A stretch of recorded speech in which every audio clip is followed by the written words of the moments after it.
नमस्कार दोस्तों, मैं आपके साथ अनिल शर्मा और आप देख रहे हैं हमारा यूट्यूब चैनल।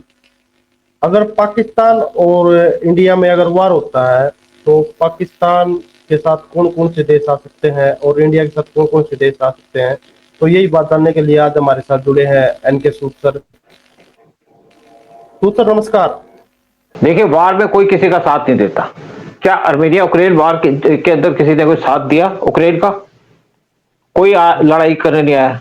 सिर्फ कुछ लोगों ने उनको आर्म्स दिए, यूरोप ने आर्म दिए, अमेरिका ने आर्म दिए, क्योंकि उनका एक एजेंडा था कि रशिया को डिफीट करना है। लेकिन वार में किसी ने पार्टिसिपेट नहीं किया। कोई अपने आप को डिस्ट्रॉय नहीं करना चाहता। और पाकिस्तान को उम्मीद थी कि चाइना कूद जाएगा वार के अंदर, लेकिन चाइना की हिम्मत नहीं है इस वार के अंदर कूदने की। और सिर्फ पाकिस्तान के साथ क्या है, पाकिस्तान से चाइना का एम्बेसडर मिलने चला गया। जी। पाकिस्तान के प्राइम मिनिस्टर से चाइना का एम्बेसडर मिलने चला गया। जब इंडिया के अंदर हमने डिप्लोमेट्स को बुलाया था तो हमारे फॉरेन सेक्रेटरी से सब मिलने आए थे। हमारे पीएम से कोई नहीं मिला, ना पीएम के पास टाइम था उनसे मिलने का। और नवाज शरीफ ने उनसे कहा कि आप हमारी मदद करो। चाइना ने कहा जरूर करेंगे, हम तुमको आर्म्स एमुनिशन दे रहे हैं। लेकिन वहां पे बात यहीं पे रह गई। और पाकिस्तान को उम्मीद थी कि चाइना इस टाइम पे कूद जाएगा वार में और इंडिया को हम घेर लेंगे। लेकिन चाइना कूदा नहीं, ना चाइना कूदता है, ना चाइना की कूदने की हिम्मत है। जब हमारा साथ चाइना के साथ स्टैंड अप चल रहा था, 4 साल तक चला, तो चाइना ने हमको धमकी दी कि आप हमारी पीएलए की वाल तोड़ के दिखाओ। इंडिया ने कहा भाई हमें तुम्हारी वाल नहीं तोड़नी, हमें तुम्हारी दीवार तोड़ने का मतलब नहीं है, तुम्हारे में हिम्मत है तो आ जाओ हमारे एरिया के अंदर। और चाइना की हिम्मत नहीं हुई हमारे बॉर्डर में घुसने की। हमारे 20 सोल्जर को चाइना ने मार दिया धोखे से, और हमने चाइना के 80 सोल्जर मारे। लेकिन जी। उस टाइम पे चाइना का एक स्पाई शिप था इंडियन ओशन के अंदर। हमने अपने 2 वारशिप भेजे मलक्का स्ट्रेट पे, मलक्का स्ट्रेट को रोकने के लिए। और चाइना ने कहा अपने स्पाई शिप को कि वापस आ जाओ। वो वापस चला गया। नहीं तो चाइना को डर था कि उनके स्पाई शिप को इंडिया घेर लेगा और डुबो देगा। देखिए ऐसा है, चाइना हर एक कंट्री जो अपने ट्रेड को बहुत इंपॉर्टेंस देती है। पाकिस्तान की तो कोई ट्रेड है नहीं, पाकिस्तान की सिर्फ ट्रेड है टेररिस्टों की। तो चाइना की जो ट्रेड है, चाइना इस टाइम पे अपनी इकोनॉमी को देख रहा है। और चाइना ने पाकिस्तान को उकसाया कि तुम इंडिया से वार करो, और उन्होंने इंडिया से वार छेड़ दिया। के हिसाब से उनको यह था कि चाइना आ जाएगा, और उनको उम्मीद नहीं थी कि इंडिया इस टाइप से पाकिस्तान पर अटैक करेगा, जिस टाइप से इंडिया तैयारी कर रखी है। लेकिन चाइना क्यों लड़ेगा? देखिए, चाइना की जो 80% ट्रेड है, चाइना की इस टाइम पे राइजिंग इकोनॉमी है। 80% ट्रेड उनकी पास करती है इंडियन ओशन से, और इंडियन ओशन पे टोटल कंट्रोल है इंडिया का, इंडियन नेवी का।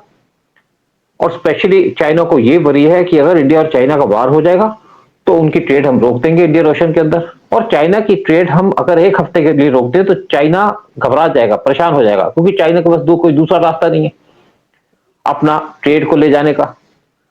और इसलिए चाइना इंडिया से वार करेगा नहीं। फिर दूसरी बात है कि हमारे मलक्का स्टेट जो 4.5 किलोमीटर चौड़ी है, वहां पे हमारा कंट्रोल है, क्योंकि वो क्लोज है इंडिया के अंडमान निकोबार आइलैंड से। और अंडमान निकोबार आइलैंड पे इंडिया की बहुत बड़ी नेवल बेस है, एयर बेस है, और साथ में आर्मी की बेस भी है, ट्राई सर्विस है वहां पे। और हमारे वारशिप वहां स्टैंडर्ड रहते हैं, खड़े रहते हैं। वहां पे पीएटाई प्लेन्स भी हैं। पीएटाई प्लेन्स यूज किए जाते हैं सबमरीन के खिलाफ। और पाकिस्तान के पास उनके सबमरीन बहुत ज्यादा है, 70 के करीब सबमरीन है, हमारे पास 18 सबमरीन है।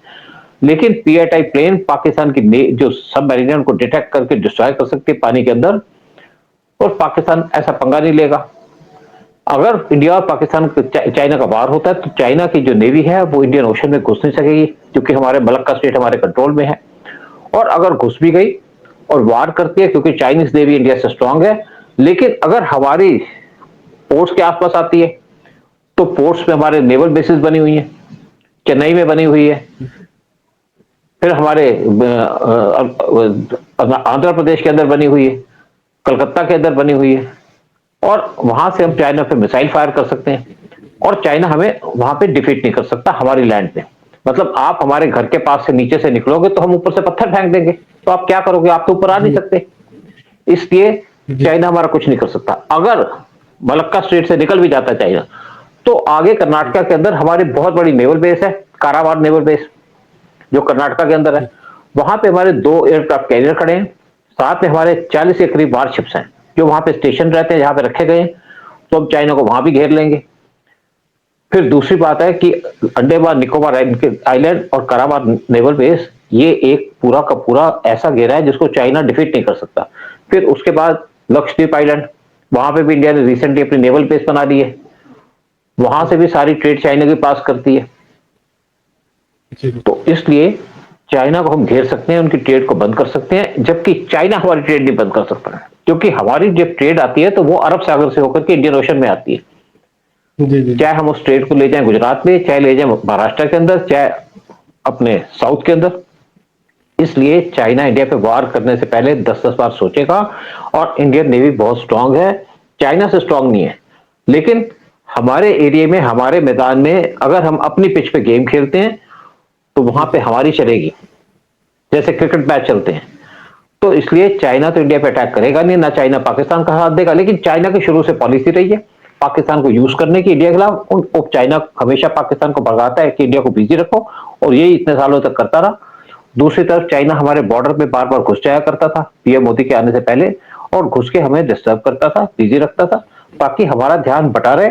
इवन हमारे नॉर्थ ईस्ट के अंदर चाइना सपोर्ट करता था नॉर्थ ईस्ट के मिलिटेंट्स को, और वहां पे मिलिटेंसी फैलाता था ताकि इंडिया की आर्मी वहां भी बिजी रहे और वो अपनी गेम खेलता रहे। अभी जब हमने नॉर्थ ईस्ट की मिलिटेंसी को तो संभाल लिया, लेकिन जब मणिपुर के अंदर डिस्टर्बेंस हुई तो वहां पे कुकीज को चाइना आर्म्स देता था ताकि इंडिया को वहां भी डिस्टर्ब किया जाए। वो भी हमने काफी हद तक कंट्रोल कर लिया। फिर दूसरी बात है कि चाइना ये सोच रहा था कि इंडिया बिजी रहेगा, तो चाइना अपनी गेम खेलता रहेगा सी में हमको घेरने की स्ट्रिंग ऑफ पल्स से, यानी कि जो डिफरेंट डिफरेंट कंट्रीज के बेसिस हैं या पोर्ट्स हैं वहां पे अपना कंट्रोल कर सके। जैसे बांग्लादेश का चिटागोंग पोर्ट, जैसे श्रीलंका का हम्बनटोटा पोर्ट, जैसे पाकिस्तान का गवादर पोर्ट। फिर वो मालदीव के अंदर भी एक नेवल बेस बनाने के चक्कर में था, जिसको इंडिया ने डिफीट कर दिया। तो चाइना का प्लान था कि इंडिया को घेर लिया जाए स्ट्रिंग ऑफ पल्स से। ये जो उनके बेसिस हैं ये स्ट्रिंग ऑफ पल्स हैं, इसको टर्म दी गई है। लेकिन मोदी के आने के बाद मोदी ने अपनी पॉलिसी चेंज कर दी, मोदी ने स्ट्रिंग ऑफ डायमंड्स बना दिया। जैसे चिटागोंग पोर्ट पे इंडिया ने भी कंट्रोल कर लिया। जब शेख हसीना थी तो वहां पे हमारे वारशिप जाने शुरू हो गए थे, ये हमने श्रीलंका से एग्रीमेंट किया था। और जो हम्बनटोटा पोर्ट है जहां पे चाइनीज नेवल बेस बनी है, उससे 40 किलोमीटर दूर एक एयरपोर्ट है, बटाला एयरपोर्ट, वो भी चाइना ने डेवलप किया था। तो इंडिया ने श्रीलंका से मिलकर के बटाला एयरपोर्ट ले लिया और वहां पे रॉ के लोगों को पोस्ट भी कर दिया, ताकि अगर यहाँ पे कोई सबमरीन आती है तो हम वहां से बात रख सके, क्योंकि वो सिर्फ 40 किलोमीटर दूर है इनके हम्बनटोटा पोर्ट से।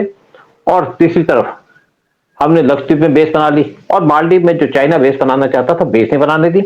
फिर इंडोनेशिया का जो सवांग पोर्ट है वो भी क्लोज है मलक्का स्टेट के, वहां पे भी इंडिया ने अपनी नेवल बेस बनाने का काम शुरू किया हुआ है और चाइना को घेरने का काम किया हुआ है। चौथी बात कि अगर पाकिस्तान का गवादर पोर्ट चाइना ने ले लिया तो हम ईरान के चाबार पोर्ट पे घुस गए। इसी तरीके से जो बाकी कुछ कंट्री है वहां पे हमने, जैसे मॉरिशस, वो भी इंडियन ओशन के अंदर लोकेटेड है, वहां पे भी इंडिया ने अगलेगा पोर्ट के ऊपर अपनी बेस बना ली है, नेवल बेस बना ली है। ओमान का भी जो पोर्ट है डोकम पोर्ट, वहां पे भी इंडिया अपनी रिफिलिंग करता है, हमारे जो शिप्स जाते हैं उनकी रिफिलिंग हो जाती है, और वहां पे भी हमारा बहुत ज्यादा इन्फ्लुएंस है। तो जो चाइना का गेम प्लान था उसको हमने डिफीट तो कर दिया, चाइना के स्ट्रिंग ऑफ पल्स को हमने डिफीट कर दिया स्ट्रिंग ऑफ डायमंड से। तो चाइना का जो गेम प्लान है वो सक्सेसफुल नहीं हो पाया, और पाकिस्तान जो उम्मीद कर रहा था चाइना कूदेगा, चाइना इसके अंदर कभी नहीं कूदेगा, नहीं तो चाइना खुद बर्बाद हो जाएगा। इसलिए चाइना पाकिस्तान की मदद तो करेगा कुछ आर्म्स देकर के।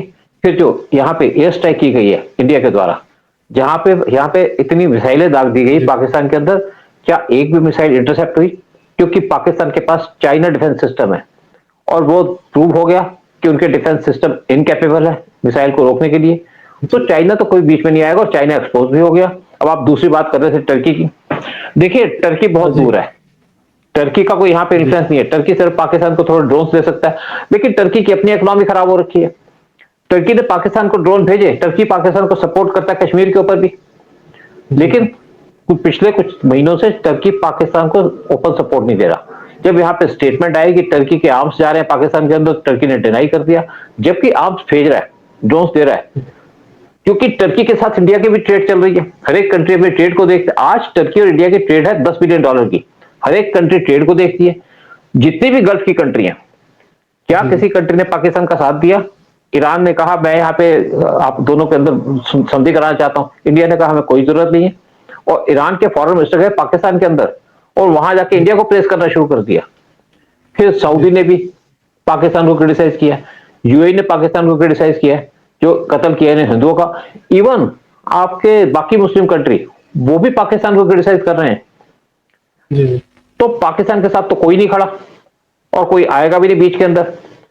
जी लेकिन एक बात जरूर है कि जो हमने पाकिस्तान पे एक्शन लिया, इसके बहुत ज्यादा सीरियस रेमिफिकेशंस होंगे, बहुत ज्यादा इंपैक्ट पड़ेगा, स्पेशली बांग्लादेश के ऊपर, जो बार बार इंडिया को धमकी दे रहा था कि हम चाइना से मिलकर के तुम्हारे नॉर्थ ईस्ट से कब्जा कर लेंगे।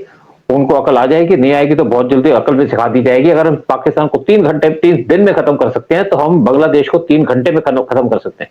फिर मालदीव, वहां पे बीजू जो आए हैं वो भी इंडिया को आंख दिखा रहे थे, जबकि उनके पास है कुछ नहीं, उनको भी अकल आ जाएगी। साथ में एक और है जिसको अकल आएगी, वो है इंडिया के अंदर, जो यहाँ पे इंडिया के दुश्मन बैठे हैं, इंडिया के अंदर जो जिहादी बैठे हैं इंडिया के अंदर, उनको भी अकल आ जाएगी जब पाकिस्तान की डिफीट होगी। तो इंडिया ने एक अटैक करके पाकिस्तान के ऊपर एक बहुत बड़ा काम कर दिया, अपने सारे दुश्मनों को इकट्ठा करके एक्सपोज कर दिया। जी सर, एक लास्ट सवाल। हाँ। जी लास्ट सवाल है, अमेरिका में जब सरकार बदलती है, बाइडेन की आती है या फिर ट्रम्प की आ जाती है, उनकी तुरंत ही पॉलिसी चेंज हो जाती है। क्या कोई उनका डीप स्टेट कुछ इस तरह के काम नहीं करता, वो करता भाई उसको, वो पाकिस्तान देखिए डीप स्टेट जो है ना, देखो डीप स्टेट जो है ना, उसको ट्रम्प के टाइम में कंट्रोल किया जाए, उसको जो बाइडेन के टाइम में उनका पावरफुल थी, वो इवन ट्रम्प को टारगेट कर रहे थे। ये डीप स्टेट इंडिया को नुकसान पहुंचाती है। जी जी ट्रम्प जो मर्जी काम करें, ट्रम्प डीप स्टेट का पार्ट नहीं है। ट्रम्प तो खुद टारगेट थे डीप स्टेट के। जी जी लेकिन जब सिचुएशन आएगी 4 साल तक, हम शायद बहुत आगे बढ़ चुके होंगे, तो डीप स्टेट का भी इम्पैक्ट इंडिया के अंदर खत्म हो जाएगा। और इंडिया अगर ये काम कर लिया पाकिस्तान को, अगर पाकिस्तान को उसे न्यूट्रलाइज कर दिया, पाकिस्तान को तोड़ दिया, तो डीप स्टेट इररिलेवेंट हो जाएगी इंडिया के अंदर। और तब तक रशिया खड़ा हो जाएगा, दोबारा से अपने पैर पे खड़ा हो जाएगा और इंडिया बहुत पावरफुल कंट्री बन जाएगी। देखिए इंडिया अभी तक बहुत सी चीजों पे डिपेंडेंट है अपने आर्म्स के लिए। कभी हम कोई एग्रीमेंट करते हैं रशिया से, कभी हम एग्रीमेंट करते हैं फ्रांस के साथ, कभी हम एग्रीमेंट करते हैं इजराइल के साथ, कभी यूएस के साथ। लेकिन इंडिया खुद अपनी प्रोडक्शन स्टार्ट कर रहा है। और अगर इंडिया ने अपने एरोप्लेन ले लिए, सबमरीन इंडिया बना रहा है 25 सबमरीन, $31 बिलियन पे, और कुछ सबमरीन खुद बनाई जा रही है। 6 सबमरीन बना रहा है हमारे लिए आपका फ्रांस, जर्मनी 3 सबमरीन फ्रांस बना रहा है, न्यूक्लियर सबमरीन इंडिया बना रहा है 10 सबमरीन, जो 2 बना दी गई है, 10 और बनेगी। तो इंडिया की डिपेंडेंस वर्ल्ड के ऊपर खत्म हो जाएगी। और अगले कुछ दिनों के अंदर या कुछ महीनों के अंदर इंडिया कोई एग्रीमेंट साइन करेगा, या करेगा फ्रांस के साथ या करेगा रशिया के साथ, यहाँ पे 114 फाइटर जेट बनाने की, तो हमारी जो कमी है वो पूरी हो जाएगी। और साथ में इंडिया खुद बना रहा है अपने तेजास। तो जब हम डिफेंस से अपने ऊपर डिपेंडेंट हो जाएंगे या किसी पे डिपेंडेंट नहीं रहेंगे, तो हमारे को कोई धमका भी नहीं पाएगा, प्रेशर भी नहीं डाल पाएगा। और जो डीप स्टेट है यूएस की, वो इंडिया के अंदर इनफेक्टिव हो जाएगी। क्योंकि ये कुछ साल बहुत इंपॉर्टेंट है इंडिया के लिए भी और वर्ल्ड के लिए भी। ये कुछ सालों के अंदर अगर हमने पाकिस्तान जैसे दुश्मन को खत्म कर दिया या तोड़ दिया, तो डीप स्टेट इररिलेवेंट हो जाएगी इंडिया के लिए। जी जी सूत्र, अगर इजराइल भी इंडिया के साथ हमेशा खड़ा रहा है, तो अगर वार होती है तो किस तरह की सहायता कर सकता है इजराइल इंडिया की? देखिए इजराइल हमेशा से, अभी देखिए ऐसा है कि जब अभी हमारी वार की प्रिपरेशन चल रही है, कारगिल में भी इजराइल ने बड़ी हेल्प की थी हमारी। उस टाइम पे हमारे पास कुछ इक्विपमेंट नहीं थे। जब हमने बालाकोट स्ट्राइक की थी, जो बॉम्ब आए थे इजराइल से आए थे। देखिए अभी क्या है कि हमारी टीम गई है इजराइल के अंदर, वहां से ऑन द जो सेल्फ ऑफ द शेल्फ सामान खरीदा जा रहा है, कैसे पैसे कैश दे करके। और एक गई है रशिया के अंदर, वहां से भी सामान खरीदा जा रहा है। इस टाइम पे इग्लास डिफेंस सिस्टम, जो पोर्टेबल डिफेंस सिस्टम है, वो रशिया ने हमको सप्लाई भी कर दिए। एक टीम हमारी गई हुई है इस टाइम पे फ्रांस के अंदर, वहां से मिसाइल इकट्ठी करने के लिए। तो हम सामान इकट्ठा कर रहे हैं और खुद प्रोडक्शन भी कर रहे हैं। जैसे इजराइल के साथ मिलकर के हम बराक 8 मिसाइल बना रहे हैं, बहुत पावरफुल मिसाइल है। फिर हमने रशिया के साथ मिलकर के मिसाइल खुद बनाई है, ब्रह्मोस मिसाइल। फिर हमारी कंट्री के अंदर 25 सबमरीन बनाई जा रही है $31 बिलियन पे। सिर्फ हमारे साथ प्रॉब्लम क्या है कि अगर हम कुछ प्लेन बहुत जल्दी प्रिक्योर कर सकें, बना सकें इंडिया के अंदर, 114 प्लेन जो बनाने की बात है, तो हमारी सारी डिमांड पूरी हो जाएंगी, रिक्वायरमेंट पूरी हो जाएंगी। फिर हम किसी से बात नहीं कर पाएंगे, किसी से डिपेंडेंट नहीं होंगे किसी के ऊपर। और हमारे तेजस 2-3 साल के अंदर बन के तैयार हो जाएंगे। तेजस वैसे भी इस साल के अंदर 12 तेजस आ जाएंगे।